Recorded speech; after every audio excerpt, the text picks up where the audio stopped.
নিও স্ক্রিনশট। দেশের ৫১% মেয়ের বিয়ে হয়ে যাচ্ছে ১৮ বছর বয়স হওয়ার আগেই। আবার ১৫ থেকে ১৯ বছর বয়সী ১,০০০ মেয়ের মধ্যে ৭১ জন এক বা একাধিক সন্তানের মা। বাল্যবিবাহ ও কম বয়সী মেয়েদের সন্তান জন্ম নেওয়ার এই তথ্য উঠে এসেছে জাতিসংঘের জনসংখ্যা বিষয়ক সংস্থা ইউএনএফপি এর বার্ষিক প্রতিবেদনে। গত ১২ জুন ইউএনএফপি এর বৈশ্বিক জনসংখ্যা পরিস্থিতি ২০২৫ বিষয়ক এক প্রতিবেদনে এই তথ্য প্রকাশ করা হয়। শ্রোতা, আপনারা শুনছেন শিশু সুরক্ষা, বাল্যবিবাহ প্রতিরোধ ও টাইফয়েড মুক্ত আগামীর পথে জনসচেতনতামূলক প্রচারণা। আপনারা অনুষ্ঠানটি সম্প্রচারিত হচ্ছে strengthening social and behaviour change SBC প্রকল্পের আওতায়, সহায়তা ইউনিসেফ এবং বাস্তবায়নে ওয়ার্ল্ড ভিশন বাংলাদেশ। প্রচারে রেডিও মহানন্দা ৯৮.৮ FM। আর পুরো অনুষ্ঠান জুড়ে আপনাদের সাথে আছে আমি রেজাউল করিম। আজকের অনুষ্ঠানের বিষয় শিশু সুরক্ষা, বাল্যবিবাহ প্রতিরোধ ও টাইফয়েড মুক্ত আগামীর পথে জনসচেতনতামূলক প্রচারণা। আর এই অনুষ্ঠানে আলোচনার জন্য স্টুডিওতে উপস্থিত আছেন অ্যাডভোকেট আঞ্জুমান আরা, প্রয়াস হাসপাতালের ডাক্তার মোহাম্মদ রহমতুল্লাহ ও নবাবগঞ্জ সরকারি বালিকা উচ্চ বিদ্যালয়ের সিনিয়র শিক্ষক মুফতি হানিফ মোহাম্মদ আব্দুল কাদের। স্বাগত জানাচ্ছি আপনাদেরকে স্টুডিওতে।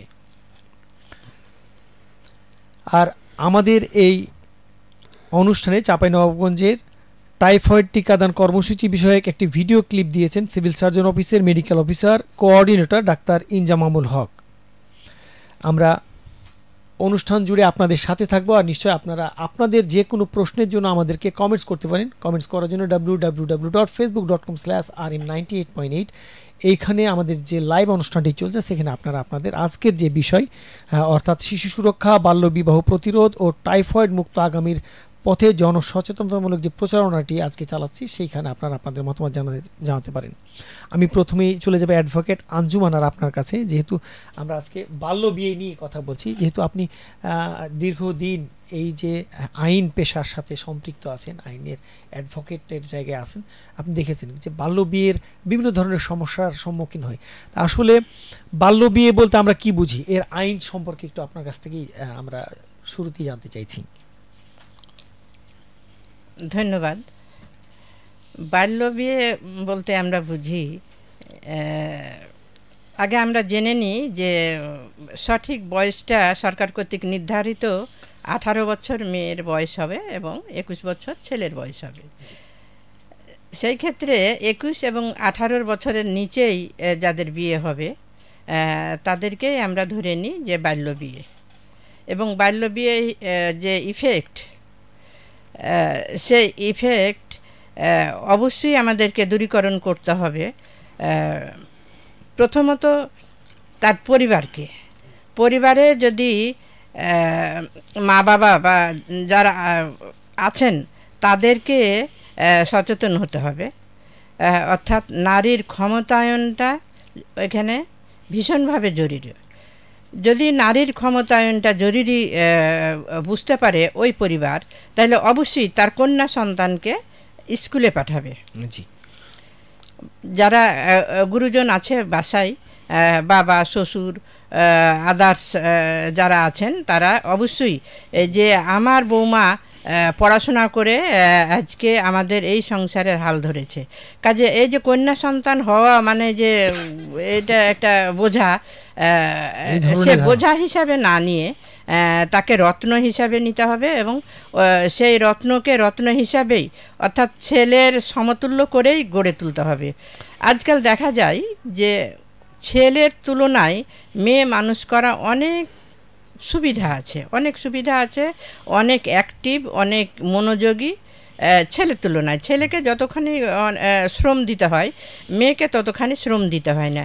কাজে আমরা পরিবার থেকে হ্যাঁ সচেতন হব এবং মেয়েকে সেইভাবে তৈরি করব। আমরা আর ওই জায়গাতে যাব আমরা আঞ্জুমান, আপনার কাছে যে জিনিসে বাল্যবিবাহের বেশ কিছু আইন আছে, যে আইনগুলি আমরা আসলে মানতে চাই না বা মানছি না, সে আইনগুলো সম্পর্কে একটু যদি সবাইকে একটু ধারণা দিতেন। আমরা শুনেছি বা আমরা জেনেছি যে বিয়ে হওয়ার পরও এই আইন প্রয়োগ করা যাবে, সেই জায়গাগুলি যদি একটু বলতেন। অবশ্যই, যদি একটি প্রাপ্তবয়স্ক ছেলে একটি নাবালিকা মেয়েকে বিয়ে করে, সেই ক্ষেত্রে সেই প্রাপ্তবয়স্ক ব্যক্তিকে সর্বোচ্চ 2 বছর এবং 6 মাস আরও 1 লক্ষ টাকা জরিমানা করা যেতে পারে। এরকম আইন আমাদের 2017 সালে এটা পাস করা হয়েছে। আগে যেটা ছিল 1929 সালে, সেটাকে প্রতিহত করে এই 17 সালে আর কি 2017 সালে এই আইনটা পাস করা হয়েছে। এবং কেউ যদি এখনও কাজ করে থাকে তাহলে আমরা এটাকে প্রতিরোধ করতে পারি এবং আইনের আওতায় এনে তাকে 2 বছর, সর্বোচ্চ 2 বছর 1 লক্ষ টাকা জরিমানা এটা আমরা প্রদান করতে পারি। আর যদি দেখা যায় যে দুটোই নাবালক, সেই ক্ষেত্রে ওই মানে নাবালক নাবালিকার যারা গার্জেন, তাদেরকে ওই একই রূপভাবে 2 বছর সাজা সর্বোচ্চ এবং 1 লক্ষ টাকা জরিমানা আমরা করতে পারি। অনেক ধন্যবাদ। আমরা আপনার কাছে আবারও আসবো, কিন্তু এই মুহূর্তে আমরা চলে যাব সিনিয়র শিক্ষক মুফতি হানিফ মোহাম্মদ আব্দুল কাদের আপনার কাছে। যে আপনি যেহেতু বাল্যবিয়ে নিয়ে দীর্ঘদিন থেকেই কাজ করছেন, বাল্যবিয়ে প্রতিরোধ নিয়ে দীর্ঘদিন থেকেই কাজ করছেন, মানে কি কারণে আপনি মনে করছেন চাঁপাইনবাবগঞ্জে যে বাল্যবিয়েগুলো হয়ে থাকছে, এবং বাল্যবিয়ে প্রতিরোধে অভিভাবক, কাজী, ইমাম, মাওলানা, শিক্ষকবৃন্দ কী ধরনের ভূমিকা রাখতে পারে? আমরা জানি কি যে অলরেডি আপনি কাজ করছেন, আমাদের যে ওয়ার্ল্ড ভিশন আছে, ওয়ার্ল্ড ভিশনের সাথে বেশ কিছু কাজের সাথে আপনি সম্পৃক্ত হয়েছেন। আর সেই জায়গা থেকে এখন আসলে কতটুকু অগ্রগতি হচ্ছে বলে মনে করছেন? আসসালামু আলাইকুম রহমতুল্লাহি ওয়া বারাকাতুহু। প্রয়াসকে ধন্যবাদ, 98.8 রেডিও মহানন্দাকে ধন্যবাদ। সম্মানিত দর্শক শ্রোতা, বাংলাদেশে বাল্যবিবাহ একটি মারাত্মক আকার ধারণ করেছে। যদিও বাল্যবিবাহ একদম কমিয়ে দেওয়া সম্ভব নয়, বন্ধ করা সম্ভব নয়, কিন্তু কমিয়ে দেওয়া সম্ভব। আমরা সেটাই চেষ্টা করছি। এক সময় হয়তোবা সেটা আমরা উল্লেখযোগ্য একটা ফল দেখতে পাবো ইনশাআল্লাহ। কাজ চলছে। বাল্যবিবাহ আসলে অনেক কারণেই হয়ে থাকে। আমাদের প্রথমত শিক্ষার অভাবে আমি মনে করি বাল্যবিবাহ হয়ে থাকে। গার্জিয়ানের শিক্ষার অভাব। গার্জিয়ান এটা মেয়েকে জানে না, মেয়েকে গড়ে তোলার মতো তার শিক্ষা নাই, মেয়ে তার সম্পদ এটা তার জানা নাই, মেয়ে তার বোঝা, যেটা অ্যাডভোকেট মহোদয় বললেন, মেয়েকে বোঝা মনে করছে। এ কারণে বাল্যবিবাহ হচ্ছে আমাদের দেশে। আরেকটা কিছু লোভ কাজ করছে, মূলত লোভ কাজ করে, লোভ হয়ে যায়। ধনী কোনো ছেলে দেখতে পেলে সন্তানের বাবা মা লোভী হয়ে যায়, এরকম opportunity comes only one in a life মনে করে, এই সুযোগ তার পাবো না, এই লোভ থেকেও আমাদের দেশে বাল্যবিবাহ হয়। কিছু কিছু আবার ভয়ের কারণে হয়। আমার মেয়ে যদি বড় হয়ে যায়, অনেক বয়স হয়ে যায়, ইন্টার ডিগ্রি পাস করে, তখন হয়তো বিয়েই হবে না, এরকম ভয়ও কাজ করে অনেক সময় গার্জিয়ানদের ভিতরে। তারপর সচেতনতার অভাবেও আমাদের দেশে বাল্যবিবাহ হয়। তারপরে রাজনৈতিক কারণেও বাল্যবিবাহ হয়। এখন রাজনৈতিক কারণ বলতে আমরা বুঝছি মেয়ের বিয়ের বয়স হয় নাই, ভালো একটা প্রস্তাব এসেছে, মেম্বার সাহেবও একটা সার্টিফিকেট দিয়ে দিলেন যে হ্যাঁ মেয়ের বয়স হয়ে গেছে, চেয়ারম্যানও একটা সার্টিফিকেট দিয়ে দিলেন যে মেয়ের বয়স হয়ে গেছে। এখানে রাজনৈতিকভাবেও এভাবে কাজ করেছে। কাজী সাহেব, ইমাম সাহেব সহ প্রত্যেকেরই নিজ নিজ দায়িত্ব রয়েছে। কাজীরাও এইভাবে করে যদি না করতেন যে না আমরা কোনো মতেই 21 বছর এবং 18 বছরের নিচে কোনো বিবাহ রেজিস্ট্রি করব না, তাহলে এখান থেকেও কাজ করার সুযোগ আছে যদি তারা এটি করতেন। ইমাম সাহেব, মাওলানা সাহেব, জুম্মার মসজিদে একজন মাওলানার যা বক্তব্যের প্রভাব পড়বে, তাতে বড় কোনো আইনবিদ, বড় কোনো ডিসি, এসপি, ওসিরও প্রভাব এতটা পড়বে না যতটা একটা জুম্মার মসজিদের খতিব বা ইমাম মাওলানা সাহেবের বক্তব্যে প্রভাব পড়বে। তো তারা যদি এই বিষয়টি ক্লিয়ার করতেন, এবং তাদের কাছে অনেক সময় কিছুটা অস্পষ্টতাও রয়েছে যে বাল্যবিবাহ জায়েজ নাকি না জায়েজ। অনেকেই মনে করতে পারেন বাল্যবিবাহ তো জায়েজ, নবীজি, মা আয়েশা, এই দিক দিয়ে কেউ কেউ বলতে পারেন, যদিও সেটি তাদের জ্ঞানের দৈন্যতা। আমি মনে করি শিক্ষকদেরকেও বিভিন্নভাবে ভূমিকা রাখা যেতে পারে। আমি আমাদের নবাবগঞ্জ সরকারি বালিকা উচ্চ বিদ্যালয়, চাঁপাইনবাবগঞ্জ জেলার সর্বোচ্চ একটা বালিকা শিক্ষা প্রতিষ্ঠান, সেখানে আমাদের 1400 মতো প্রায় মেয়ে আছে। আমরা বাল্য বিবাহ রোধ কল্পে সেখানেও কাজ করছি, সেখানে আমরা সচেতনতা তৈরি করছি, আমরা বোঝাতে চেষ্টা করছি একটা মেয়ে একটা সম্পদ, সময় মতো হবে। আর নবীজি সাল্লাল্লাহু আলাইহি সাল্লাম একটা হাদিস আছে, কুল্লুকুম রাইন ও কুল্লুকুম মাসউল আন রায়াতিহি। আল্লাহ নবী বলছেন, হাদিসটি বুখারী মুসলিমের অথেন্টিক হাদিস। আল্লাহ নবী বলছেন, তোমাদের প্রত্যেকে দায়িত্বশীল, নিজ নিজ অবস্থান থেকে প্রত্যেককেই তার নিজ নিজ দায়িত্ব সম্পর্কে আল্লাহ তাআলা কিয়ামতের মাঠে জিজ্ঞাসা করবেন। সুতরাং কোরআনেও আল্লাহ তাআলা বলছেন, ওয়ালা তুলকু আওলাদাকুম ইলা তাহলুকা, তোমরা সন্তানদেরকে মৃত্যুর দিকে ঠেলে দিও না। তাহলে বাল্যবিবাহ একটা মৃত্যুর দিকে ঠেলে দেওয়াই হয়। একটা সন্তান সে এমনিতেই সে মানুষ হয়নি, বড় হয়নি, তার কোষগুলো তার সেলগুলো এখনও চলমান, বর্ধিত হচ্ছে। ইন দ্য মেন টাইম তাকে বিয়ে দিয়ে দিয়ে তাকে অকালে ঝরে যাওয়া, তাকে অসুস্থ করে দেওয়া ইত্যাদি ইত্যাদির দিকে আমরা ঠেলে দিচ্ছি বাল্যবিবাহ দিয়ে, যেটা ইসলামও নিষেধ করেছে। সুতরাং বাল্যবিবাহের যে কারণগুলি আমরা দেখছি সামাজিকভাবে এককভাবে কারো পক্ষে রোধ করা সম্ভব নয়, কমানো সম্ভব নয়। এখানে রাষ্ট্রের দায়িত্ব আছে, অভিভাবকের দায়িত্ব আছে, কাজী ইমাম হুজুর মাওলানা সবার দায়িত্ব আছে, শিক্ষকের দায়িত্ব আছে, মিডিয়াদেরও দায়িত্ব আছে। এভাবে সবাই যদি আমরা চেষ্টা করি সম্মিলিতভাবে, আমরা এটা ইনশাআল্লাহ রিডিউস করতে পারবো বাল্যবিবাহ বাংলাদেশ থেকে। আমরা বিশ্বাস করি যে বাংলাদেশ থেকে বাল্যবিবাহ আমরা মুক্ত একটি বাংলাদেশ গড়ে তুলব। সেটাই আমরা জানি যে বাল্যবিয়ের অনেকগুলি কুফল আছে। আমরা মেডিকেল সায়েন্সের দ্বারা এইটা আমরা একদম সবসময় পরীক্ষিত যে বাল্যবিয়ে যাদের হয়েছে, যারা একদম অল্প বয়সে মা হয়ে গেছেন, মা এবং শিশু দুজনই মৃত্যু ঝুঁকিতে ভোগেন। তা আমরা যেহেতু আমরা এই মুহূর্তে ডাক্তার রহমতুল্লাহ আপনার কাছে জানতে চাইব যে আসলে বাল্যবিয়ের ফলে নারী বা কিশোরীদের যে নানান ধরনের সমস্যার সম্মুখীন হয়, সেটা বাল্যবিয়ের পরপর থেকে শুরু করে বাচ্চা হওয়া পর্যন্ত বা বাচ্চা হওয়ার পরও পর্যন্ত, তো সেইটা আসলে কিভাবে আপনারা দেখছেন বা কি কি ধরনের সমস্যা হতে পারে বলে মনে করছেন? ধন্যবাদ রেডিও মহানন্দা 88.8 FM-কে আমাকে এখানে নিয়ে আসার জন্যে।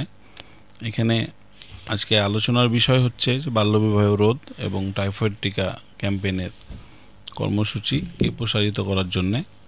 এখানে বাল্যবিবাহের কারণে বাল্যবিবাহের ফলে নারী ও কিশোরীদের যে স্বাস্থ্য সমস্যা দেখা দিচ্ছে, সেগুলোর মধ্যে সবচেয়ে বড় ঝুঁকি হচ্ছে যে তারা অল্প বয়সে বিয়ে হওয়ার কারণে তাদের অপুষ্টিজনিত সমস্যা থেকে তাদের অল্প বয়সে গর্ভধারণ হচ্ছে, গর্ভধারণের কারণে তাদের মৃত্যু হারটা অনেক বেশি। সেক্ষেত্রে মৃত্যুহারের ক্ষেত্রে বাচ্চার পুষ্টিহীনতার বিষয়টাই উঠে আসছে। এখানে মা ও শিশু দুজনেই পুষ্টিহীনতায় ভুগছে। বা অল্প বয়সে বিবাহর কারণে মায়ের বিভিন্ন শারীরিক ও মানসিক সমস্যাগুলো দেখা দেয়। এর মধ্যে শারীরিক সমস্যার মধ্যে সে অল্প বয়সে গর্ভধারণ করার ফলে তার বাচ্চার সঠিকভাবে সে পুষ্টি নিশ্চয়তা করতে পারে না বা নিজেরও পুষ্টি নিশ্চয়তা করতে পারে না। সেক্ষেত্রে মা ও শিশু দুজনেই অপুষ্টিতে ভোগে। বা আপনার বাল্যবিবাহের ফলে নারীর অপরিপক্ক বয়সে বিবাহের ফলে তার মৃত্যু ঝুঁকি অনেক বেশি হয়। তার যে মৃত্যু ঝুঁকিটা বেড়ে যাওয়ার কারণেই কিন্তু আমরা চাইছি যে বাল্য বিয়েটা কোনোভাবেই না হয়। আমরা আরও আপনার কাছ থেকে জানতে চাই, আরও বেশ কয়েকটি বিষয় আছে, আমরা একটু শুনবো। যেহেতু আমাদের মাঝে আঞ্জুমানারা আছেন, আমরা জানি কি যে আইন মানে প্রয়োগ করে অনেক সময় সেটা বাস্তবায়ন করা সম্ভব হয় না। জনসচেতনতার বিকল্প কিছু নেই। আমরা দেখেছি যে আইন আছে কিন্তু অনেকে মানছেন না। আইনের যে জায়গাটা আছে সেটা যতই প্রয়োগ হচ্ছে দেখা যাবে যে যারা এই আইন ভাঙছেন তাদের সংখ্যাটা অনেকটাই বেশি। তখন আইন এই জায়গাটাতে অনেক সময় মানে শিথিল হয়ে যায় বা দুর্বল নীরব হয়ে যায়। সেটা দেখি আসলে এই আইন দিয়ে বা আইনের মধ্য দিয়ে কি বাল্য বিয়ে প্রতিরোধ করা সম্ভব, না আর কোন ধরনের প্রচারণা বা কোন ধরনের মডিফিকেশন নিয়ে আসলে এই বাল্য বিয়ে থেকে এই ছোট ছোট শিশুরা মুক্তি পাবে বলে মনে করছেন? ধন্যবাদ। আমরা দুইজন বক্তার কাছে শুনলাম যে বাল্যবিয়ের যে পরিণতি কি ভয়াবহ, সেটা আমি আবারও রিপিট করছি যে মানে এই শিশু নিজেই শিশু, তার বিয়ে দেওয়ার পরে যে শিশুটা জন্ম হচ্ছে সেই শিশুটাও বিকলাঙ্গ বাচ্চা আমাদের মধ্যে জন্ম নিচ্ছে। তো এটার সচেতনতার কোনো বিকল্পই নাই। এটা পারিবারিকভাবে সামাজিকভাবে আমরা উঠান বৈঠকের মাধ্যমে, আমার কাছে যারা ক্লায়েন্ট আছে আমরা প্রায় বলি যে তোমার বয়স কত হলো, তো 15 বছর, কোলে একটা 2.5 বছরের বাচ্চা বা 2 বছরের বাচ্চা। তো আমি মাকে বলি যে মা তুমি এই আকামটা কেন করলা? হ্যাঁ, তোমার মেয়ের এখন বয়স হয়নি 15 বছর, আর 15 বছরে একটা নাতনি কোলে করে কোর্টে আসছো, কি সমস্যা? তো বলে স্বামীর কাছে সে গ্রহণযোগ্যতা হারিয়েছে। তো গ্রহণযোগ্যতা হারাচ্ছে একদিকে, আরেকদিকে হলো তার ওই পরিবার এই পরিবার মিলে এই যে বাল্যবিবাহের যে ইফেক্টটা সমাজের উপরে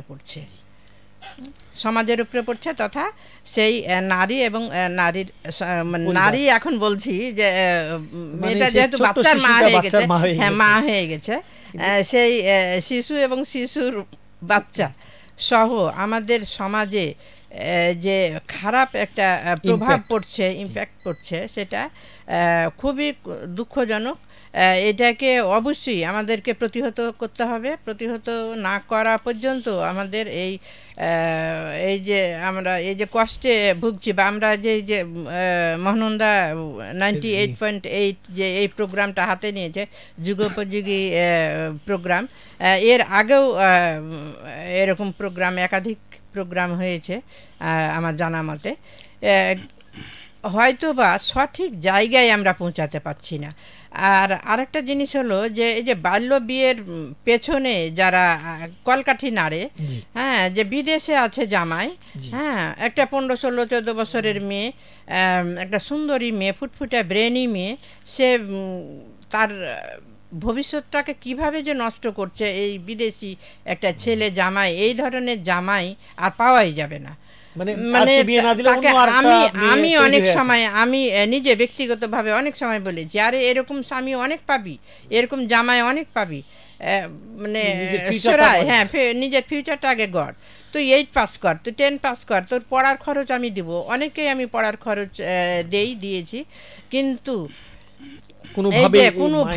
কোনোভাবেই ওই যে মাইন্ডে ঢুকে গেছে যে বিদেশি জামাই অনেক টাকা পয়সা, সেটাকে এখন কাজে লাগাচ্ছে বা সেটাকে ভাবছি যে আমার মেয়েটার আর বিয়ে হবে না, আর এরকম জামাই আর পাওয়া যাবে না। কিন্তু এই পরিণতিটা হচ্ছে খুবই ভয়াবহ। পরিণতিটা ভয়াবহ হচ্ছে, সে বিদেশ থেকে আসছে, একটা কোলে বাচ্চা ধরিয়ে দিচ্ছে, বা একটা অপবাদ দিচ্ছে। এখানে আমাদের ওই বটতলা এলাকায় আমি বেশি দেখি, বা আরও অন্যান্য এলাকায়, যে মানে পরকীয়ায় জড়িয়ে যাচ্ছে। হয়তো 2 মাস 6 মাস সংসার করে সে রেখে দিয়ে চলে যাচ্ছে। তখন ওই মেয়ে মানে বাল্য বিয়ে একে তো রোধ করতে পারলামই না, অন্য ধরনের অপরাধের সাথে সে জড়িত হচ্ছে। কাজে আমাদেরকে সচেতনতার দিকে বেশি এগোতে হবে এবং প্রেসারাইজ করতে হবে যে না, পরিবারটাকেই আগে ঠিক করতে হবে। পরিবারে মানে ডোর টু ডোর এই ধরনের যারা আছে, ডোর টু ডোর, যে আমাদেরকে একটা টিম গঠন করে, দরকার হলে উঠান বৈঠক করে তাদেরকে বুঝাতে হবে যে এই মেয়েটা বোঝা নয়, তোমার ভারী সম্পদ। এই ব্রেনি একটা মেয়ে, অন্তত লেখাপড়া করালে তোমার সম্পদ হবে, এই মেয়েটাই সম্পদ। পরের বিদেশি টাকার দেখিও না, নিজের মেয়েটাকেই একটা সম্পদ হিসেবে গড়ে তুলো। আমরা অনেক সময় দেখেছি যে গ্রামের যে ছোট্ট নারীটা বা ছোট্ট শিশুটা, আমরা যে এখানে ছিলাম, ছোট্ট শিশুটার বিয়ে দিয়ে 2-3টা বাচ্চা হয়ে গেছে, তারপর দেখা যায় ডিভোর্স হয়ে গেছে। সেই শিশুটা পরিবারে এসেও কোনো ঠাঁই পায় না, আবার শ্বশুর বাড়ি থেকে চলে এসেছে, নানা ধরনের সমস্যার সম্মুখীন হচ্ছে। আমি ডাক্তার রহমতুল্লাহ আপনার কাছে যেতে চাইছিলাম যে আসলে একটি নারীর সঠিক বয়সের, মানে বিয়ে হওয়ার সঠিক বয়স কত এবং কেন এই বয়স সঠিক বলে মনে করে? এখানে বিয়ের সঠিক বয়স সরকার কর্তৃক নির্ধারিত করা আছে যে নারীর বয়স হতে হবে 18 আর পুরুষের 21 বছর। সেক্ষেত্রে এর নিচে হলেই আমরা সেটাকে বাল্যবিবাহ হিসেবে গণ্য করছি। এইটা শারীরিক গঠনের একটা বিষয় আছে, শারীরিক গঠনের সেই জায়গাগুলি আসলে কিরকম? একটা 18 বয়সের আগে একটা মেয়ের যদি বিবাহ বন্ধনে আবদ্ধ হয়, সেক্ষেত্রে তার শারীরিক মানসিক অনেক জায়গা থেকে সে পরিপূর্ণতা লাভ করতে পারে না, বিধায় তার বিভিন্ন ধরনের সমস্যার সম্মুখীন হয়। এইসব সমস্যার সম্মুখীন হওয়ার কারণে পরবর্তী সে এই মাতৃ মৃত্যুর হারটা বাড়তে থাকে। আমরা আরও একটু শুনবো, কিন্তু তার আগে আমি শ্রোতা দর্শক সবাইকে একটু এবারে আমাদের একটি টাইফয়েড, যেহেতু বর্তমান সময়ে আমাদের টাইফয়েড টিকার একটি বিষয় চলে আসছে, টাইফয়েড টিকাদান কর্মসূচির উপর একটি সাক্ষাৎকার আমরা নিয়েছিলাম। সাক্ষাৎকারটি দিয়েছেন civil surgeon officer, medical officer, coordinator ডাক্তার ইনজামামুল হক। আমরা সেই সাক্ষাৎকারটি শুনবো। চাঁপাইনবাবগঞ্জের সার্বিক যে পরিস্থিতি বর্তমানে আসলে কীরকম হয়ে আছে সেটি একটু জানবো। তারপর আবারও আমরা আমাদের অতিথির কাছে সেই আরও বিষয়গুলি নিয়ে জানবো। একটু আমরা দেখতাম যে সাক্ষাৎকারে আমাদের ডাক্তার ইনজামামুল হক কি জানিয়েছেন, তথ্য কি দিয়েছেন। টাইফয়েডটা এটা হচ্ছে একটা ব্যাকটেরিয়া, সালমোনেলা টাইফ নামক ব্যাকটেরিয়া দ্বারা সংক্রমিত একটা মারাত্মক সংক্রামক রোগ। এটা সাধারণত দূষিত খাবার ও দূষিত পানির মাধ্যমে খুব দ্রুত বিস্তার লাভ করে। এই জন্য আমাদেরকে খুব স্বাস্থ্যবিধিগুলো সতর্কভাবে মেনে চলতে হবে, নাহলে খুব সহজেই দূষিত খাবার ও দূষিত পানির মাধ্যমে এই রোগটা একজন থেকে আরেকজনের মাধ্যমে দ্রুত ছড়াতে পারে। এই রোগ থেকে বাঁচার উপায় হচ্ছে আমাদের যথাযথভাবে পার্সোনাল হাইজিন মানে ব্যক্তিগত স্বাস্থ্যবিধিটা মেনে চলতে হবে। এর মধ্যে আছে, যেহেতু বললাম এটা দূষিত খাবার ও দূষিত পানির মাধ্যমে ছড়ায়, আমাদের নিশ্চিত করতে হবে যাতে আমরা যে পানিটা খাচ্ছি এবং যে খাবারটা খাচ্ছি সেটা যাতে বিশুদ্ধ হয়। বিশেষ করে বাসায় আমরা যখন যে কোনো বাজার করে নিয়ে আসবো, যে কোনো কাঁচা শাকসবজি বা ফলমূল, এগুলা চেষ্টা করবো ভালোভাবে ধুয়ে খাইতে এবং সম্ভব হলে খোসা ছাড়িয়ে খাবো। এছাড়াও দুধ ও কাঁচা দুধ জাতীয় জিনিস এগুলো খাবো না। যেহেতু বিশুদ্ধ খাবার ও পানি খাইতে হবে, এই জন্য আমাদের সতর্ক থাকতে হবে। আমাদের বাংলাদেশ পরিবেশগতভাবে অনেক দূষিত। বাচ্চারা দেখা যাচ্ছে স্কুলে যায়, স্কুলে যে ওইখানে ফুচকা থেকে শুরু করে আইসক্রিম, এই জাতীয় চটপটি অনেক জাতীয় জিনিস খাই। এগুলোতে যেসব পানি ব্যবহার করা হয়, এই পানিগুলো কিন্তু বিশুদ্ধ না।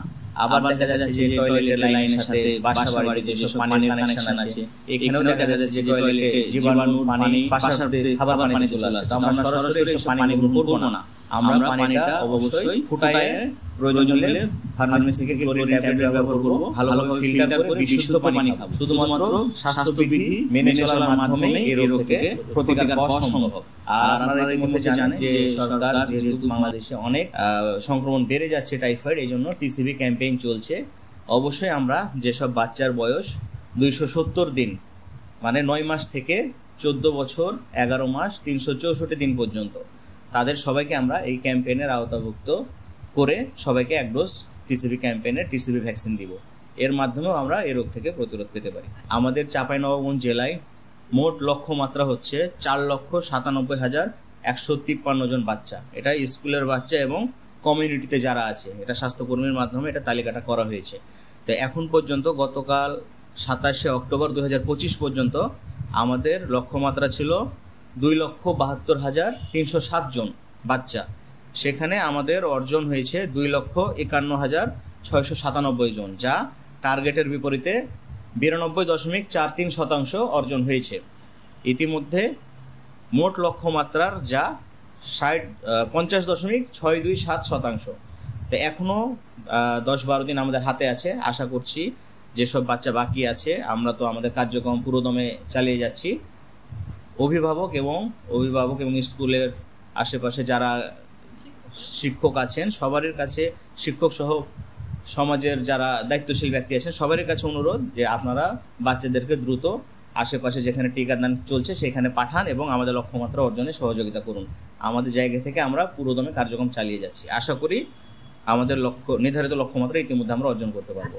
যে কোনো টিকাদান করার পরে মৃদু পার্শ্ব প্রতিক্রিয়া হতে পারে। বিশেষ করে আমাদের যে বাচ্চাদের মাঝে ইপিআই কার্যক্রম চলে, এর মাধ্যমে সাধারণভাবে দেখা যায় যে টিকাদানের স্থানে সামান্য লালচে হয়ে যাওয়া, ফুলে যাওয়া, সামান্য জ্বর আসছে, এগুলো হইতে পারে, এগুলা এই টিসিবি ক্যাম্পেইনেও আসতে পারে, কিন্তু এগুলো মৃদু, এগুলা টিকাদানের সাথে কোনো সম্পর্ক নাই, এগুলো নিয়ে ঘাবড়ে যাওয়া, ভয় পাওয়ার কোনোই কারণ নাই। আর আরেকটা বিষয় হয় যে একটা টিকা দেওয়ার আগে টেনশনের কারণে বা টিকা দেওয়ার পরে টেনশন থেকে একসাথে অনেকগুলো বাচ্চা আছে বা এক জায়গায় অনেক লোকজন আছে, ওইটা দেখে অনেকে ভয় পেয়ে যায়। ভীতি থেকে, একজনের ভীতি থেকে এটা আরও অনেকজনের মাঝে ম্যাস সাইকোজেনিক ইলনেস, মানে মানসিকভাবে এটা প্রভাব ফেলতে পারে। তো এটার সাথে টিকাদানের কোনোই সম্পর্ক নাই, এটা সারা বিশ্বব্যাপী কার্যক্রম চলছে এবং অত্যন্ত নিরাপদ টিকা, যার কারণে সামনে ইপিআই কার্যক্রমেও টিকাটা অন্তর্ভুক্ত করার সিদ্ধান্ত হয়েছে। আর এই মহানন্দার শ্রোতাদের উদ্দেশ্যে বলতে চাই, তারা খুব ভালো কাজ করে যাচ্ছে। তারা এই যে জনসচেতনতামূলক যে অংশগ্রহণ করছেন, এই জন্য তাদেরকে বিশেষ ধন্যবাদ জানাই। আশা করি তারা এই ক্যাম্পেইনের পাশাপাশি বিভিন্ন স্বাস্থ্যসেবামূলক কাজে আমাদের পাশে থাকবেন এবং আমাদের সহযোগিতা করবেন। ধন্যবাদ সিভিল সার্জন অফিসের মেডিকেল অফিসার কোঅর্ডিনেটর। আমরা অনেকগুলি তথ্য পেয়ে গেছি। আমি একটু কমেন্টসে যেতে চাইছি, অনেকে অনেক প্রশ্ন করেছেন, একটু আমরা নিব। রাজরূপক বলেছেন যে টাইফয়েডের টিকার ক্ষেত্রে কত বছর বয়স থেকে শুরু হবে, আমরা একটু নোট করে নেব, একবারই সেই প্রশ্নগুলোতে যাব। অনেক আনজামুল হক লিখেছেন, আচ্ছা আমি দুঃখিত, আমরা এই জায়গাটি ঠিক করে নেব। মারুফ হাসান লিখেছেন, অতিথিদের কাছে আমার একটা প্রশ্ন আছে। আমাদের গ্রাম অঞ্চলের বাল্যবিবাহ যেমন এক ধরনের ভাইরাস, তেমনি খাবারের ক্ষেত্রে এই প্রবলেমটা দিচ্ছে, মানে বাল্যবিয়ের সাথে খাবারের একটা সম্পৃক্ততা আছে, খাবারটা যদি ঠিকঠাক খাই তাহলে অনেকটাই ভালো থাকবে। দুরুল ইসলাম লিখেছেন, আমার ছেলে কলেজে পড়ে, তার কি টাইফয়েডের টিকা দিতে পারে কিনা, একটু নোট নিব আমরা। একজন প্রান্তিক এলাকার মানুষ কিভাবে টাইফয়েডের টিকা রেজিস্ট্রেশন করতে পারে? মেহেদি হাসান লিখেছেন, সুন্দর বলেছেন ডাক্তার ইনজামামুল হক, অসংখ্য ধন্যবাদ। মেহেদি হাসান আবার বলেছেন, বাল্যবিবাহ রোধে সচেতনতামূলক প্রোগ্রামের পাশাপাশি মূল শক্তি হচ্ছে পরিবারের পিতামাতা এবং অভিভাবক, বেশি সচেতন হতে হবে, অন্যথায় বাল্যবিবাহ রোধ করা সম্ভব হবে না। যথাযথই বলেছেন মেহেদি হাসান। প্রসঞ্জিৎ সাহা বলেছেন, সরকার ও এনজিও মিলিয়ে কিভাবে শিশু সুরক্ষায় কাজ করছে সেটি জানতে চেয়েছেন। সম্রাট এমডি ফারুক হোসেন, তিনি টাঙ্গাইল থেকে আমাদেরকে দেখছেন, শুনছেন, ধন্যবাদ জানিয়েছেন। প্রশান্ত শাহ, শিশু নির্যাতনের শিকার হলে কোথায় অভিযোগ করা যায়? রাজুবাবু বলেছেন, বুঝিয়ে বলার বিষয়টা ম্যাডামের খুব ভালো লাগলো, থ্যাংক ইউ। মারুফ ভাই বলেছেন, সালাম জানিয়েছেন এবং দেখছেন আমাদের অনুষ্ঠান। আরাফাত শামীম আছেন, কারিমা খাতুন আছেন, আরও আছেন জহুরুল হক, দুরুল, অনেকে আছেন। এবং বাতেন বলেছেন, করোনা ভ্যাকসিন নেওয়ার পর অনেকেই পার্শ্ব প্রতিক্রিয়া হিসাবে কিছু বিষয় লিখেছেন, কিন্তু আসলে এটার সত্যতা কতটুকু সেটুকু আমরা নিয়ে আমাদের এখনও সন্দেহান আছেন। শরীফুল ইসলাম সভাপতি, গ্রাম বাংলা রেডিও শ্রোতা ক্লাব, বৈক্রম মতমিল থেকে দিয়েছেন, রাজশাহী থেকে তিনি দেখছেন। টাইফয়েডের রোগীর জন্য উপযুক্ত, মানে কোন খাবারগুলো টাইফয়েড রোগীর জন্য উপযুক্ত সেটি জানতে চেয়েছেন। ডলার হোসেন লিখেছেন, গুরুত্বপূর্ণ বিষয় নিয়ে আলোচনা করার জন্য টাইফয়েড টিকা সম্পর্কে একটু জানতে চেয়েছেন। এছাড়াও আরও আছেন মিলন দাস, ছাড়া জহুরুল ইসলাম, প্রিয়া আক্তার, নয়ন আলী সহ অনেকে আছেন, অনেকেই লিখেছেন অনেক ধরনের প্রশ্ন। তার মধ্যে একটু বেশি এসেছেন, সেটা হচ্ছে টাইফয়েডের টিকা, আসলে এটা নিয়ে একটু কিছু বলবেন। আমরা যদি অনেকগুলি এখানকার প্রশ্নের উত্তর আমরা ডাক্তার ইনজামামুল হকের কাছ থেকে পেয়েছি, তারপর আপনার কাছ থেকে আসলে এই যে পার্শ্ব প্রতিক্রিয়া হতে পারে, বা অনেকেই বলছেন যে করোনা মহামারীর সময় যারা টিকা নিয়েছিলেন বিভিন্ন ধরনের এই যে মানে একটা ম্যাল ইনফরমেশন সব জায়গায় ছড়িয়ে আছে, আমরা দেখছি সোশ্যাল মিডিয়ায় ছড়িয়েছে, এটা নিয়ে কিছু বলবেন কিনা? টাইফয়েড টিকাটা সাধারণত পানিবাহিত রোগ, এটা হচ্ছে দূষিত পানি বা দূষিত খাবারের মাধ্যমে ছড়ায়। সেক্ষেত্রে আমরা দূষিত পানি পরিষ্কার করে বা হচ্ছে আপনার ফিল্টার করে পান করলে, বা হচ্ছে বাজার থেকে শাকসবজি থেকে শুরু করে প্রত্যেকটা জিনিস যদি আমরা মানে পরিষ্কারভাবে মানে ব্যবহার করার সুযোগ হয়, সেক্ষেত্রে টাইফয়েড রোগটাকে প্রতিরোধ করা সম্ভব। এখানে টাইফয়েড টিকার ব্যাপারে আপনার বয়স সীমা হচ্ছে 9 মাস থেকে 15 বছর পর্যন্ত বয়স সীমা, এর মধ্যেই সবাই টাইফয়েড টিকার অন্তর্ভুক্ত হবে। আর টাইফয়েড টিকার যে পার্শ্ব প্রতিক্রিয়ার কথা বলা হচ্ছে, সেক্ষেত্রে অন্যান্য সাধারণ টিকাগুলো যেগুলো আমরা ইপিআই শিডিউলের মধ্যে দেই, সেগুলোর ক্ষেত্রেও আমরা দেখে থাকি যে শিশুর একটু যেখানে ইনজেকশন করা হয় বা হচ্ছে টিকা দেওয়া হয়, টিকা দেওয়ার স্থানে একটু ফোলাভাব থাকে, বা সাধারণত ওই ফোলাভাব থেকে তার একটু ব্যথা অনুভব হয়, ব্যথা অনুভব থেকে তার একটু শরীর জ্বর আসে বা শরীরে একটু কাঁপুনি আসতে পারে। এটা খুবই সাধারণ একটা বিষয়, সেটা খুব সহজেই নির্মূল হয়ে যায়। সেক্ষেত্রে বাচ্চাদের ক্ষেত্রে একটু প্যারাসিটামল যদি ওষুধ দেওয়া হয় পরিমাণ মতো, তাহলে এইসব সমস্যা থেকে খুব সহজে সমাধান আমরা পেতে পারি। টাইফয়েড টিকা কি বাজারে পাওয়া যায় কিনা, বা এই টিকা কয়বার নিতে হবে? টাইফয়েড টিকা এই আমাদের বাংলাদেশ গভর্নমেন্ট কর্তৃক এটা নতুনভাবে উদ্যোগের কারণে টাইফয়েড টিকা ক্যাম্পেইন চালু হয়েছে, কিন্তু আগেই বাজারে এটা এসেছে। সেক্ষেত্রে বাজারের যে টাইফয়েড টিকা আছে সেটা পলিস্যাকারাইড নামে পরিচিত। সেটা একবারেই হচ্ছে আপনার প্রতিরোধ ক্ষমতা গড়ে উঠতে পারে না, এই জন্যে তাকে 3 বছর বা 1 বছর পর পর তাকে বুস্টার ডোজ দিতে হয়। কিন্তু আমরা বাংলাদেশ সরকার কর্তৃক যেটা ক্যাম্পেইন চালু করেছে, টাইফয়েড ভ্যাকসিন চালু করেছে, সেটা একবার নিলেই আমরা মোটামুটি 5 থেকে 7 বছর আমরা হচ্ছে এর থেকে মানে সুরক্ষা পেতে পারি। বা এটা নিয়ে আরও রিসার্চ করা হচ্ছে যেন লাইফ লং আপনার ওই যে লাইফ লং মানে অন্যান্য টিকার মতো যেন একবার দেওয়ার পরে যেন দ্বিতীয়বার প্রয়োজন না পড়ে, সে বিষয়ে সম্পরিচিত কাজ চলছে। অসংখ্য ধন্যবাদ ডাক্তার রহমতুল্লাহ, আপনার কাছ থেকে যথাযথ যে তথ্যগুলি আমরা পেয়েছি, এবং এটি যখন শ্রোতারা শুনবেন এবং তাদের পুরো জীবনে অনেকটা কাজে লাগবে। আরেকজন একটা প্রশ্ন করেছিলেন যে প্রান্তিক লেভেলের মানুষ, চরাঞ্চলের মানুষ বা অন্যান্য জায়গার মানুষ, তারা এই টিকা কিভাবে পেতে পারে? আমরা জানি যদিও সরকারের এই ক্যাম্পেইন একদম প্রান্তিক পর্যায়ে পর্যন্ত গেছেন। রেজিস্ট্রেশনের ক্ষেত্রে দেখা যায় অনেকেই অনলাইন, সেখানে ইন্টারনেট নাই বা অনলাইনের মাধ্যমে যে রেজিস্ট্রেশন করবে সেটা করতে পারে না। সেক্ষেত্রে বিনা রেজিস্ট্রেশনের টিকাটা দেওয়া যায় কিনা বা যাবে কিনা? বিনা রেজিস্ট্রেশন বলতে আপনার যেটা যদি মানে ইন্টারনেটের অভাবে যদি তারা রেজিস্ট্রেশন না করতে পারে, তাদের যে জন্ম সনদ আছে, জন্ম সনদ দেখে তারা টিকাটা নিতে পারে, গ্রহণ করতে পারবে। তার মানে বাংলাদেশের যে কোনো প্রান্তে যেখানেই থাকুন না কেন, আমাদের টাইফয়েডের যে ক্যাম্পেইন চলছে, টাইফয়েড টিকার ক্যাম্পেইন চলছে, সেখানে গেলে সেই সনদ দেখে টিকা নিতে পারবে। শ্রোতা বন্ধুরা, শুনছেন রেডিও মহানন্দা 98.8 FM, আর আপনারা আছেন শিশু সুরক্ষা, বাল্যবিবাহ প্রতিরোধ ও টাইফয়েড মুক্ত আগামীর পথে জনসচেতনতামূলক প্রচারণা। অনুষ্ঠানটি আপনারা শুনছেন এবং দেখছেন। অনুষ্ঠানটি প্রচারিত হচ্ছে strengthening social and behaviour change SSBC প্রকল্পের আওতায়, সহায়তা ইউনিসেফ এবং বাস্তবায়নে ওয়ার্ল্ড ভিশন। আর প্রচার হচ্ছে রেডিও মহানন্দা 98.8 FM থেকে। আমরা বাল্যবিয়ে নিয়ে কথা বলছিলাম, সে সাথে টাইফয়েড নিয়ে। বিশেষ করে আমরা বাল্যবিয়ের যে বিষয়টি আপনার কাছে যেতে যাচ্ছি আঞ্জুমানারা, আপনি যে জানেন যে যেসব পুরুষেরা বাইরে থাকেন বা একটু বেশি বয়সে বিয়ে করেন, তাদের দেখা যায় অল্প বয়সী মেয়ে খোঁজেন। আমাদের এইটা একটা অঙ্কের মতো, একটা সামাজিক ব্যাধি, একটা অঙ্কের মতো, একদম অঙ্কের মতো। আমরা দেখেছি কি যে বিদেশ থেকে এসেছেন, বয়স হচ্ছে 25, 26, 27, 28 বা 30, 32, তিনি কি করেন 9-10 একটা মেয়ে খোঁজেন, এবং সেই পরিবারের মা থেকে বাবা থেকে সবাই এটা তাদের মাথার মধ্যে ঢুকে গেছে, ছোট্ট একটা মেয়ে আসবে নিজের মতো করার জন্য রেডি থাকে, নিজের মতো করে তাকে গড়ে নেবে পাত্র। হ্যাঁ, তো সেইটা আবার দেখা যায় কন্যার মা। আমরা ভেবেনি, আপনি একটু আগে যে বিদেশের কথা বললেন, বর্তমানে বিভিন্ন দেশে যাচ্ছেন 2 লাখ টাকা 3 লাখ টাকা বেতন, তার মানে সেটা শুধু জামাই না, সেটা একটা হীরের টুকরা, এই ধরনের একটা চিন্তা ভাবনা। তা আসলে এই জায়গাগুলিতে কি বলবেন? তাদেরকে কি আইনের আওতার মধ্য দিয়েই আসলে এটা কি করা উচিত, না আসলে জনসচেতনতার কোনো বিকল্প নেই, বা ওই শিশুটার কোন কোন ধরনের সমস্যা হতে পারে? দেখা যায় বিয়ে রেজিস্ট্রেশন হবে না। একটু আগে আমাদের স্যার বললেন একটা বিষয়, যে অনেকেই জন্ম নিবন্ধন দিয়ে দেয়। বর্তমান সরকার মানে আমরা দেখতে পাচ্ছি কি যে অনেক জন্ম নিবন্ধনের বিষয় অনেক কঠিন করে ফেলেছেন, এবং বিয়ে রেজিস্ট্রেশনের বিষয়ে অনেক কঠিন করে ফেলেছেন। সেক্ষেত্রে ওই মেয়েটার রেজিস্ট্রেশনও হচ্ছে না। তো সেক্ষেত্রে কি ধরনের সমস্যায় পড়তে পারেন? মানে বিয়ে রেজিস্ট্রেশন হচ্ছে না, সেক্ষেত্রে তো আইনি পরামর্শ তো পাচ্ছেই না, আইনের দিক দিয়ে সে সহযোগিতা পাচ্ছে না। আর এই ক্ষেত্রে যে বিয়ে নিবন্ধন যিনি করেন, অর্থাৎ কাজী বিয়ে নিবন্ধন করলে নিবন্ধন করবে, তারও এই 2 বছরের সাজা এবং 1 লক্ষ টাকা জরিমানা এটা হইতে পারে।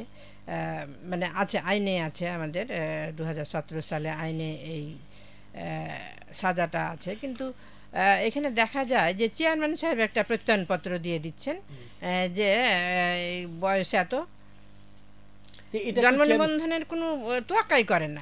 এটা কি নিবন্ধন দেওয়ার কোনো চেয়ারম্যানের এখতিয়ার আছে কিনা? এখতিয়ার নাই, এখতিয়ার নাই। তার মানে তিনিও আইনের আওতায় আসবেন? অবশ্যই আসবেন, অবশ্যই। তিনি 2 বছর সাজা এবং 1 লক্ষ টাকা জরিমানা আওতায় আসবেন। কিন্তু আমরা তো এদেরকে একজন তো বাদী হতে হবে, সে বাদী তো আর রাজি হয় না, সে বাদীকে খুঁজে পাওয়া যায় না যে না ভালো আছে, আমার মেয়ে ভালো আছে।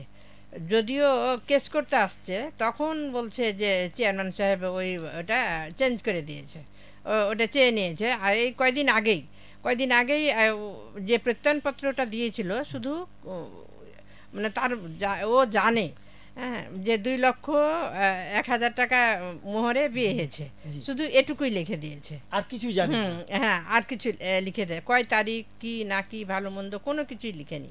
আমি আবারও পাঠিয়েছি যে তুমি এখানে সুনির্দিষ্টভাবে কয় তারিখে কত টাকা দেনমোহরদার্যে কত তার বয়স ছিল ওই তার মানে ট্যাগ দিয়ে নিয়ে আসবা।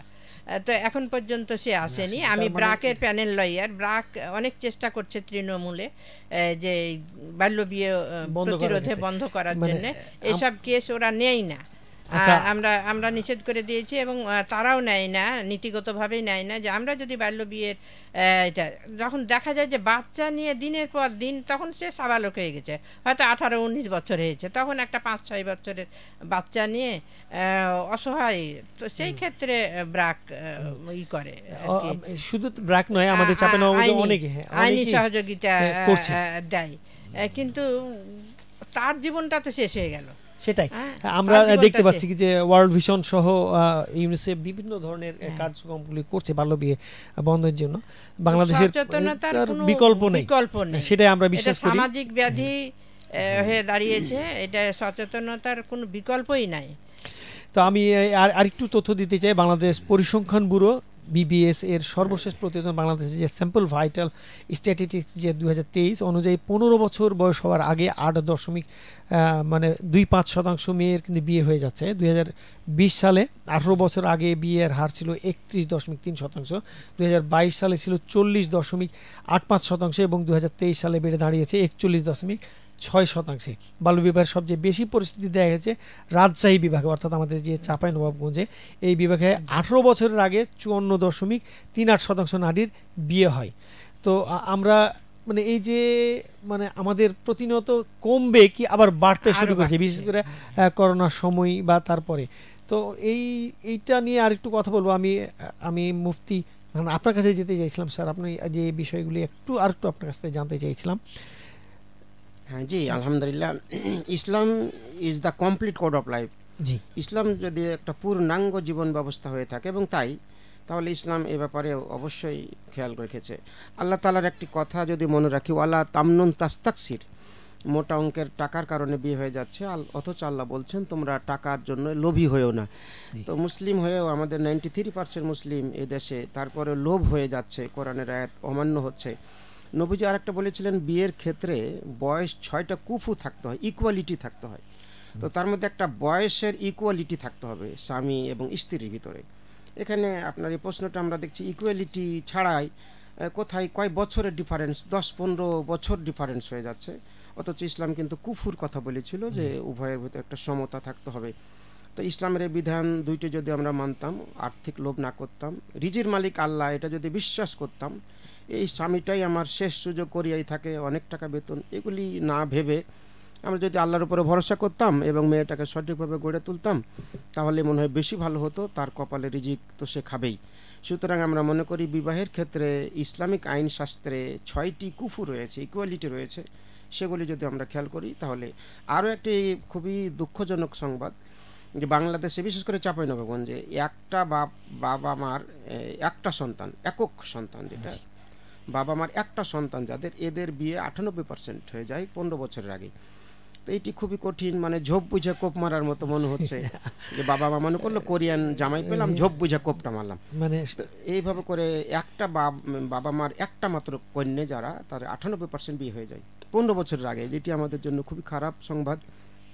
তো আমরা চেষ্টা করছি বিভিন্ন অ্যাঙ্গেলে যাতে করে এখান থেকে আমরা বেরিয়ে আসতে পারি। আমাদের চাঁপাইনবাবগঞ্জ 6টি বাল্যবিবাহ প্রবণ জেলার ভিতরে অন্যতম জায়গায় অবস্থান করছে। প্রান্তিক হওয়ার কারণে, শিক্ষা ইত্যাদির অভাবের কারণে।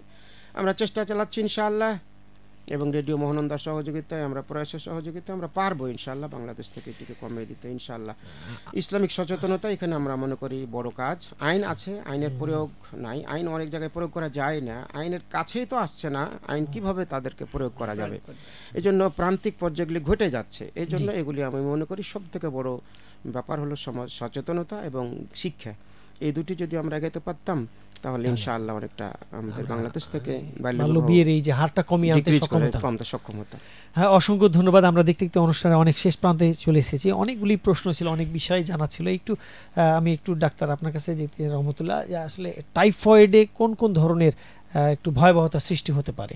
এই টিকা না দিলে টাইফয়েড হয়ে গেলে কি কি ধরনের সমস্যা সৃষ্টি হতে পারে? টাইফয়েডটা এক ধরনের জ্বর যেটা দীর্ঘদিন থেকে হয়ে থাকে। এখন প্রান্তিক পর্যায়ে ওই টাইফয়েড টিকার পরীক্ষা নিরীক্ষার মাধ্যমে, সঠিক চিকিৎসার মাধ্যমে টাইফয়েড জ্বরটা ভালো হওয়া সম্ভব, যদি সে সঠিক সময়ে ডাক্তারের শরণাপন্ন হয়, বা একটা ছোট্ট একটা পরীক্ষার মাধ্যমেই আপনি টাইফয়েড রোগটাকে নির্ধারণ করতে পারবেন। নির্ধারণ করার পরে সে যদি সঠিক মাত্রায় সঠিক পরিমাপে ওষুধ সেবন করে সেক্ষেত্রে এটা নির্মূল করা সম্ভব। কিন্তু যদি সে দীর্ঘমেয়াদী জ্বরে ভোগার পরেও সে যদি ডাক্তারের শরণাপন্ন না হয়, সেক্ষেত্রে যে আমরা টাইফয়েড যে রোগটা, যেটা সালমোনেলা টাইফি নামে জীবাণু দ্বারা হয়ে থাকে, এটা আমাদের ইন্টেস্টাইন মানে গাটে বহন করে। এই গাটে দীর্ঘদিন বহন করার কারণে এই গাটে একটা আপনার গাটে আপনার এই আলসার টাইপের একটা ছিদ্র তৈরি হয়, যেটা হচ্ছে মেডিকেলের টার্মে হচ্ছে পারফোরেশন বলে, বা হচ্ছে আপনার নাড়ি ফুটো হয়ে যায়। এটাই হচ্ছে সবচেয়ে ভয়াবহ হচ্ছে আপনার এই ভয়াবহতা সবচেয়ে বেশি, টাইফয়েডের সাইড এফেক্ট সবচেয়ে বেশি। এই কারণে সে মৃত্যুর সম্মুখীন হতে পারে। তো অবশ্যই আমরা এই টাইফয়েড প্রতিরোধী টিকা নিব, এবং অবশ্যই এই টিকার মাধ্যমে টাইফয়েড যেন আমাদের শরীরে প্রবেশ না করতে পারে। আমাদের এই যে 15 বছর পর্যন্ত শিশুদের এই টাইফয়েড টিকা দেওয়ার চেষ্টা করব। আমি একদম শেষ প্রান্তে দুটো প্রশ্ন দিয়ে আমি শেষ করতে চাইছি। আমাদের দুজনের কাছে দুটো প্রশ্ন।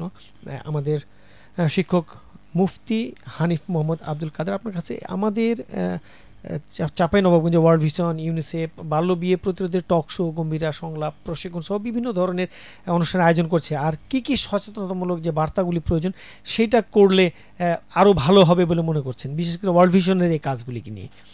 জি, অবশ্যই বিবাহকে রেজিস্ট্রির আওতায় আনতে হবে। প্রত্যেকটা বিবাহ যেন রেজিস্ট্রি হয়। রেজিস্ট্রি হতে গেলে অনেকটা আইনের ব্যাপার ঘটবে। ওখানে মেম্বার জড়িত হবে, চেয়ারম্যান জড়িত হবে, কাজী জড়িত হবে, হুজুর জড়িত হবেন। রেজিস্ট্রেশনের আওতায় যদি প্রত্যেকটা বিয়েকে আনা হয়, তাহলে এই এতগুলি লোক জড়িত হলে কোনো না কোনোভাবে এই বাল্য বিবাহটা হয়তো বা কোনো না কোনো এক জায়গায় গিয়ে ঠেকে যাবে, এটি প্রতিরোধ হয়ে যাবে। এই জন্য আমাদের মনে হয় এই সাইডটি খেয়াল করা উচিত। রেজিস্ট্রি বিবাহ করা ইসলামে জরুরি না, কিন্তু আইনি সহায়তা পেতে গেলে এটা তো ভিত্তি লাগবে। সুতরাং আইনি সহায়তা এবং দাম্পত্য জীবন তাদের ভাঙতেও পারে। তো ভেঙে যদি যায় একসময়, তাহলে সেটি তখন আইনের কাঠগড়ায় দাঁড়ায়। তো আইনের কাছে দাঁড়াতে গেলে রেজিস্ট্রি ছাড়া, বিবাহ রেজিস্ট্রি ছাড়া আইন কিভাবে তাকে সহায়তা করবে? এই জন্য ইসলাম এখানে আইনি সহায়তা পাওয়ার জন্যই, ন্যায্য বিচার পাওয়ার জন্যই রেজিস্ট্রেশন করতে বলছে। এটা ইসলামে রেজিস্ট্রেশন করা খারাপ কিছু না, ভালো কিছু, বরং আইনি সহায়তা পাওয়ার জন্য এটা সহায়ক হবে। আমরা সর্বক্ষেত্রেই প্রত্যেকেরই নিজ নিজ অবস্থান থেকে প্রত্যেককেই দায়িত্বশীলের ভূমিকা পালন করতে হবে। এককভাবে হবে না, আমরা প্রত্যেকে নিজ নিজ অঙ্গন থেকে প্রত্যেককেই যদি নিজ নিজ অবস্থা থেকে দায়িত্ব পালন করি, তাহলে ইনশাআল্লাহ বাল্য বিবাহ আমাদের দেশ থেকে কমবে ইনশাআল্লাহ আমরা মনে করি। কাউকেই দায়িত্ব এড়িয়ে যাওয়া যাবে না। অনেক সময় আমাদের অনেকেই যার মতো দায়িত্ব এড়িয়ে যায়, যা হচ্ছে হোক এরকম একটা ভাব থাকে। সব কিছু মিলেই আমাদের দেশে এই অবস্থাটা ঘটেছে, একদিনে ঘটে নেই, এবং একদিনে সেটি দূরীভূত করা সম্ভব নয়। আমরা চেষ্টা করছি, ইনশাআল্লাহ কমবে। পারবো না কেন? আমরা পারবো, ইনশাআল্লাহ পারবো। বাংলাদেশের আমরা সবই পারবো, ইনশাআল্লাহ এটা পারবো। আমরাও বিশ্বাস করি ইনশাআল্লাহ আমরা এটা পারবো। অ্যাডভোকেট আঞ্জুমানরা, আপনার কাছে যে আমাদের যে বাল্যবিয়ে প্রতিরোধের সামাজিক সাংস্কৃতিক চর্চা, মানে রীতিনীতি এবং আচারের যে পরিবর্তন, দীর্ঘমেয়াদী পরিকল্পনা দরকার, এই বিষয়ে আপনি কি বলবেন? শুধুমাত্র আইন প্রয়োগ না, এইটা যে আমাদের রীতিনীতি, আচার আচরণ, মানুষের ভাবনা, এই যেটার ভয়াবহতা, ক্ষতিকর দিক তুলে ধরার মধ্য দিয়ে এটা সম্ভব কিনা, খুব ছোট করে যদি বলতেন। ধন্যবাদ। আপনি যেটা বললেন যে এটা চলমান বাল্যবিয়ে প্রতিরোধে বিভিন্ন কর্নার থেকে এটা চলমান, কিন্তু চলমান থাকলেও এটাকে আরও ব্যাপকভাবে যদি করতে হয়, আমি বললাম যে উঠান বৈঠক এবং বাবা মা এবং গার্জিয়ানদের সচেতনতা, এই সচেতনতাই পারবে এই বাল্য বিয়েকে রোধ করতে। তাহলে ওই চেয়ারম্যান মেম্বার বা আমরা যে কাজীর কাছে দোষারোপ করি, এটা মূল হোতা হলো বাবা মা, হ্যাঁ, বা কোনো ওই পরিবারের একজন মানে আর্নিং পারসন, অবশ্যই সে আর্নিং পারসন। আমি বিয়ে দেবো, আমি খরচ করবো, কেন বিয়ে দিবা না, এরকম প্রেশারাইজ করে। তো আর্নিং পারসন যদি একজন নারী হয় এবং সেই নারী যদি বুঝতে পারে যে আমি নারী, আমি পারি, আমি সংসারকে অনেক কিছু দিলাম, আমার মেয়েও সংসারকে অনেক কিছু দিবে, আমার 3 মেয়ে 3টেই ফার্স্ট ক্লাস অফিসার। তো আমি সুশিক্ষায় শিক্ষিত হয়েছিলাম বলেই আমার 3 মেয়ে এখন 3 জায়গায় অনেক ভালো পজিশনে আছে। তো তাদের সন্তানকেও সেইভাবে রাজশাহী ইউনিভার্সিটি 3rd ইয়ারে পড়ে। বিয়ের কোনো কথাই নেই, বিয়ে মানে কি, আমি তো আর বিয়ে খেয়ে যেতে পারবো না, এরকম মজা করে বললাম কয়দিন আগে, বলে যে বিয়ে এখনই কিসের বিয়ে, হ্যাঁ, চাকরি করার আগে কোনো বিয়ে নয়। এই যে পরিবার থেকে উঠে আসা এই যে উত্তরটা, তো আমি এটা চাই যে সবার ঘরে ঘরে এটা তৈরি হোক, যে শুধু 18 বছর না, পড়াশোনা শেষ করে চাকরি পাবে, চাকরির ক্ষেত্রে যে সমতা বজায় রেখে যে বিয়েটা হবে, সেই বিয়েটাই টিকসই হবে এবং সেইখান থেকে যে সন্তান আসবে সেই সন্তানটাও সুশিক্ষায় শিক্ষিত হবে এবং আমাদের সমাজটাকে এগিয়ে নিয়ে যাবে। আমরাও বিশ্বাস করি যে শুধু চাকরি নয়, একজন নারী তার নিজের পায়ে দাঁড়াবে, সে নিজ সক্ষমতায় দাঁড়াবে, তাহলে একটি পরিবার অনেক সুন্দর হবে, সেটাই বিশ্বাস করি। প্রিয় শ্রোতা, আপনারা এতক্ষণ শুনছিলেন শিশু সুরক্ষা, বাল্যবিবাহ প্রতিরোধ ও টাইফয়েড মুক্ত আগামীর পথে জনসচেতনতামূলক প্রচারণা। অনুষ্ঠানটি প্রচারিত হল strengthening social and behaviour change SSBC প্রকল্পের আওতায়, সহায়তা ইউনিসেফ এবং বাস্তবায়নে ওয়ার্ল্ড ভিশন বাংলাদেশ, প্রচারে রেডিও মহানন্দা 98.8 FM। আমরা একদম অনুষ্ঠানের শেষ প্রান্তে। শ্রোতা, আমরা অনুষ্ঠান একদম শেষ করতে চাইছি। বাল্যবিবাহ প্রতিরোধ বিষয়ক যে আলোচনাটি অনুষ্ঠানটি শুনলেন, আমরা সবাই অবশ্যই এই বিষয়গুলি মেনে চলব, আইনের প্রতি শ্রদ্ধাশীল হব এবং আমার কন্যা শিশুটি বা আমার যে সন্তানটি আছে তাকে কখনোই মৃত্যুর দিকে ঠেলে দেব না। সেই সাথে যে আমরা টিকা সুরক্ষা নিয়ে কথা বলছিলাম, সেই বিষয়টি আমরা সবাই মাথায় রাখব। পুরো অনুষ্ঠান জুড়ে আপনাদের সাথে ছিলাম আমি রেজাউল করিম। আমাদের আজকের বিষয় ছিল শিশু সুরক্ষা, বাল্যবিবাহ প্রতিরোধ ও টাইফয়েড মুক্ত আগামীর পথে জনসচেতনতামূলক প্রচারণা। আর আমাদের সাথে এই বিষয়ে আলোচনার জন্য স্টুডিওতে এতক্ষণ উপস্থিত ছিলেন অ্যাডভোকেট আঞ্জুম আনারা, প্রয়াস হাসপাতালের ডাক্তার মোহাম্মদ রহমতুল্লাহ এবং নবাবগঞ্জ সরকারি বালিকা উচ্চ বিদ্যালয়ের আমাদের যে সিনিয়র শিক্ষক মুফতি হানিফ মোহাম্মদ আব্দুল কাদের, প্রযোজনায় সোনিয়া সিল, কারিগরি সহায়তায় নয়ন আলী, সার্বিক সহযোগিতায় রেজাউল করিম এবং সার্বিক তত্ত্বাবধানে আলিয়া ফেরদৌস। সবাই ভালো থাকবেন সুস্থ। আবারও অন্য কোনো অনুষ্ঠানের মাধ্যমে আরও অন্য কোনো অতিথিদের নিয়ে এসে হাজির হয়ে যাব। সে পর্যন্ত আজকের মতো চলে যাচ্ছি, ফিরে আসবো আবার।